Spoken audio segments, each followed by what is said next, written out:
नमस्कार, आप देख रहे हैं फाइनल पोस्ट पुरुषोत्तम के साथ। नई सरकार का गठन हो गया है, नई सरकार बन गई है और नई सरकार बनने के बाद जिस तरह से मोहन भागवत का बयान सामने आया है उससे साफ जाहिर हो गया है कि भाजपा और आरएसएस में अब सब कुछ ठीक नहीं है। जी हां, मोहन भागवत ने कल क्या कुछ कहा आप सब लोगों ने सुना है। मोहन भागवत ने जिस तरह से अपनी दुख व्यक्त किया है, उन्होंने कहा है कि हमें इस बार के चुनाव में घसीटा गया और मणिपुर हिंसा को लेकर के भी उन्होंने बड़ी बात कह दी। सरकार को साफ तौर पे वो आईना दिखाते हुए नजर आ रहे थे। आपको याद होगा जेपी नड्डा ने कहा था कि अब हमें आरएसएस की जरूरत नहीं, तो वो चुनाव के बाद, सरकार बनने के बाद मोहन भागवत के भी अंदर जो कुछ भी चल रहा था उन्होंने अपनी बात को सबके सामने रख दिया।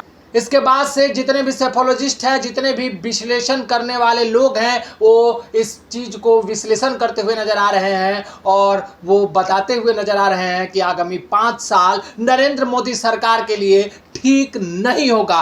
ठीक क्यों नहीं होगा? क्योंकि आरएसएस और भाजपा के बीच जो दूरी बढ़ी है, जो गैप हुआ है, उस गैप से कहीं ना कहीं आगामी 5 साल मोदी के इस तीसरी बार प्रधानमंत्री बनने के बाद जो सरकार चल रही है उसके लिए काफी नुकसानदायक साबित होने वाली है। तो ये तो बात हो गई आपको मोहन भागवत बनाम भाजपा की, आरएसएस बनाम भाजपा की। अब बात कर लेते हैं कि जो छोटे छोटे घटक दल हैं, इस बार मोदी मंत्रिमंडल में उन्होंने जो जगह हासिल किया है, तो क्या वो वास्तव में 5 साल तक नरेंद्र मोदी के सरकार में बने रहेंगे? तो देखिए, एक डाटा मैंने ऑब्जर्व किया है और ये डाटा है, ये मैंने इसमें देखा कि इस बार जो मोदी कैबिनेट बनकर के तैयार हुआ है, इसमें मात्र जो घटक दल हैं उसके सिर्फ 11 लोगों को मंत्री बनाया गया है। काफी आश्चर्यचकित, अचंभित करने वाला ये डाटा है कि मोदी कैबिनेट में इस बार सिर्फ और सिर्फ जो घटक दल के लोग हैं, यानी एनडीए गठबंधन का जो हिस्सा है, उसमें से सिर्फ और सिर्फ 11 लोगों को ही मंत्रिमंडल में जगह दी गई है। अब देखिए, इस बार तो कहा जा रहा था कि जदयू यानी नीतीश कुमार की पार्टी और टीडीपी यानी चंद्रबाबू नायडू की जो पार्टी है, उन दोनों के हाथ में अलादीन का चिराग है और उस चिराग को वो घस देंगे तो सामने से अलादीन निकल करके आएगा और उससे कहेंगे कि मोदी जी को कहो हमें ये देने के लिए, और वो मिल जाएगा। लेकिन ऐसा कुछ होते हुए दिखाई नहीं दिया। ओवरऑल की बात करें तो सिर्फ और सिर्फ 11 लोग मोदी कैबिनेट का हिस्सा बने हैं जो घटक दल से आते हैं। अब बात कर लेते हैं एनडीए के घटक दलों की, तो टीडीपी यानी तेलुगु देशम पार्टी से सिर्फ 2 लोगों को मोदी कैबिनेट में जगह मिली है। एक का नाम है राम मनोहर नायडू जो कैबिनेट मिनिस्टर बने हैं, और दूसरे का नाम है डॉक्टर चंद्रशेखर जो राज्य मंत्री बने हैं, जो इस बार के सबसे अमीर जो हैं सांसद बने हैं। सबसे अमीर जो कैंडिडेट था इस बार के लोकसभा चुनाव में, वो डॉक्टर चंद्रशेखर ही थे। मीडिया रिपोर्ट के मुताबिक टीडीपी जो है 4 सीटों की मांग कर रहे थे कि हमको मोदी कैबिनेट में 4 जगह चाहिए, 4 मंत्रिमंडल चाहिए और एक स्पीकर का पद चाहिए। स्पीकर का पद इसलिए चाहिए क्योंकि जो बिल पास करना होता है, संसद चलाना होता है और दल बदल कानून जो लागू करने का विवेकाधिकार की शक्ति जो होती है वो स्पीकर के पास होती है। तो एक स्पीकर का भी पोस्ट वो मांग रहे थे। हालांकि ये मीडिया रिपोर्ट से खबर आ रही है कि स्पीकर का पद टीडीपी को ही जाएगा, लेकिन 4 जो है लोग मंत्रिमंडल का हिस्सा टीडीपी से नहीं पाए, 2 ही लोगों को जगह मिली। जदयू सबसे सेंसिटिव कड़ी है, वो इसलिए है कि बार बार नीतीश कुमार दल बदल करते हैं, इधर जाते हैं उधर आते हैं, और इस बार वो नरेंद्र मोदी के साथ पूरे समर्पण भाव के साथ खड़े हैं। 2 ही सीट मिला है मोदी कैबिनेट में। एक ललन सिंह को कैबिनेट मिनिस्टर बनाया गया है और दूसरे रामनाथ ठाकुर को राज्य मंत्री बनाया गया। रामनाथ ठाकुर राज्यसभा सांसद है, कर्पूरी ठाकुर जी के पुत्र हैं, तो 2 लोग को मोदी कैबिनेट में हिस्सा मिला है।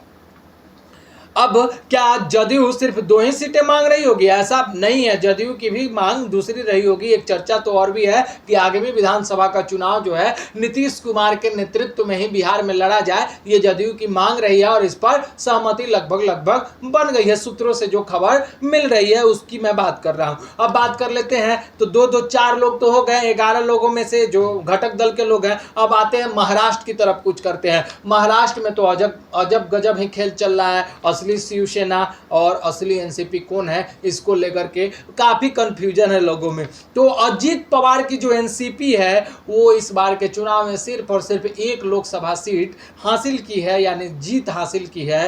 और उनका वो एक लोकसभा सीट जीत हासिल करने के बाद मोदी कैबिनेट में उनको हिस्सा नहीं मिला है, यानी मोदी मंत्रिमंडल में उनको कोई हिस्सा नहीं मिला है। तो 3 सेंसिटिव कड़ी इस बार नजर आ रहे हैं इस गठबंधन के लिए, एक है टीडीपी, एक है जदयू और तीसरा है अजीत पवार की एनसीपी। अब बात कर लेते हैं एकनाथ शिंदे की शिवसेना 7 लोकसभा सीट पर चुनाव जीती है, 1 सीट मिला है मोदी कैबिनेट में। प्रताप राव गणपत राव यादव जो हैं उनको राज्य मंत्री बनाया गया है। 100% स्ट्राइक रेट देने वाला जो पार्टी है वो है बिहार से एलजेपी-आर यानी लोक जनशक्ति पार्टी। रामविलास पासवान, चिराग पासवान जो है रामविलास पासवान के पुत्र, पशुपतिनाथ पारस के भतीजे 5 सीटों पर चुनाव लड़े, 5 सीट जीत गए और उसमें से 1 सीट यानी चिराग पासवान खुद मोदी मंत्रिमंडल का हिस्सा बने हैं, कैबिनेट मिनिस्टर बने हुए हैं। तो एक और दल की बात कर लें जिसने 100% स्ट्राइक रेट दिया है। जी हाँ, बिहार से 100% स्ट्राइक रेट देने वाला दूसरा दल हिंदुस्तानी आवाम मोर्चा,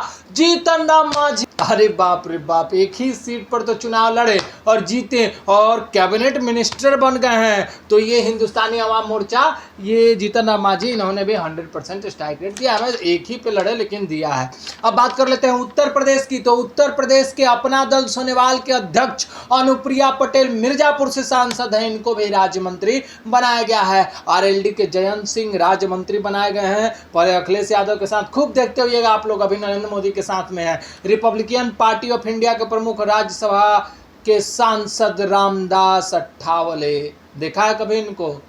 अरे हंसते हंसाते हुए रहते हैं, चुटकुला शायरी कहते हुए, इनको भी राज्य मंत्री बनाया गया। वहीं बात अब कर्नाटक की कर ले तो जनता दल सेकुलर के नेता HD कुमार स्वामी को भी कैबिनेट मंत्री बनाया गया है। तो ये टोटल 11 लोग इस बार के जो है मोदी कैबिनेट का हिस्सा बने हैं, जो अलग अलग दल से हैं, यानी घटक दल के लोग हैं। अब बात कर लेते हैं कि ये सरकार तो गठबंधन की है, तो इसमें 3 सेंसिटिव दल हैं। एक दल हो गया टीडीपी, एक हो गया जदयू और तीसरा हो गया अजीत पवार की एनसीपी। अगर ये तीनों मोदी जी से नाराज हो जाते हैं तो इंडिया गठबंधन तो आंख फाड़ करके इनका इंतजार कर रही है कि आइए ना साथ में, आइए हमारे इंडिया गठबंधन में मिलकर हम सरकार बनाते हैं।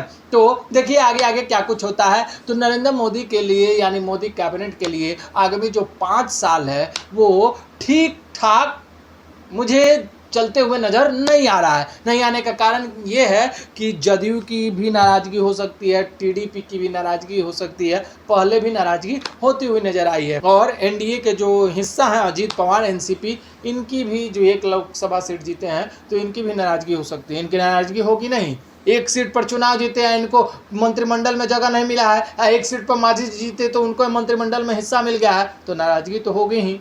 ये बात अजीत पवार को समझ में आ जाएगी तो और ज़्यादा नाराज़गी होगी। खैर अजीत पवार को ये बात समझ में आएगी कि नहीं आएगी, कौन ठीक है, वो हमारा वीडियो देखेंगे कि नहीं देखेंगे। तो ये जो 11 लोगों का घटक दल के मंत्रिमंडल थे, इनके बारे में मैंने आपको बता दिया। अब बात कर लेते हैं कि गठबंधन की सरकार है, कब तक चलेगी कब तक नहीं चलेगी। तो देखिए तमाम तरह के सेफोलॉजिस्ट और विश्लेषण करने वाले लोग ये कहते हुए नजर आ रहे हैं कि आगामी 5 साल नरेंद्र मोदी के लिए बड़ा कठिन है। काजल के पर्वत पे चढ़ना, चढ़कर पार उतरना बड़ा कठिन है, निष्कलंक रहकर ये सब कुछ करना, एक शायरी याद आ गई। तो बहुत ही कठिन समय आने वाला है, क्योंकि ये जो 3 दल है इसको एक कड़ी में अगर नरेंद्र मोदी बांध करके रखते हैं, खुश करके रखते हैं, तो आगे में 5 साल तो जय है। अगर ये ऐसा करते हुए नजर नहीं आते हैं, अगर ऐसा करते हुए इनका प्रयास नहीं होता है, तो एक दूसरा कारण और भी बन गया है और बहुत ही सीरियस मैटर है। वो मैटर है आरएसएस प्रमुख का मोहन भागवत। अगर इसी तरह से नाराजगी तनातनी बनी रही तो आने वाले 5 साल के बाद ये तय है कि भाजपा का परफॉर्मेंस और ख़राब हो जाएगा। तो अगर 5 साल एकदम ज़बरदस्त रूप से सरकार को चलानी है तो ये जो 3 सेंसिटिव दल है इनको साथ करके रखना होगा। और मोहन भागवत के साथ जो गैप है, जो जेपी नड्डा जी ने अपने बयान से ये गैप को जाहिर किया था, उस गैप को भी भरना होगा, तभी ये सरकार ठीक ठाक चलती हुई नजर आएगी। हालांकि विपक्ष का नज़र इस बार बड़ी टाइट है। कब देखने को मिलेगा? लोकसभा का सत्र शुरू होने दीजिए, बहुत ही मजेदार सत्र होगा, इंतजार कीजिए। सब लोग देखिएगा, बहुत मजा आएगा। विपक्ष हुम्बो करेगा, देखते रहिएगा क्या कुछ होगा। तो जब तक देखते रहिए फाइनल पोस्ट, जुड़े रहिए हमारे साथ। पुरुषोत्तम को दीजिए इजाजत। बहुत बहुत धन्यवाद।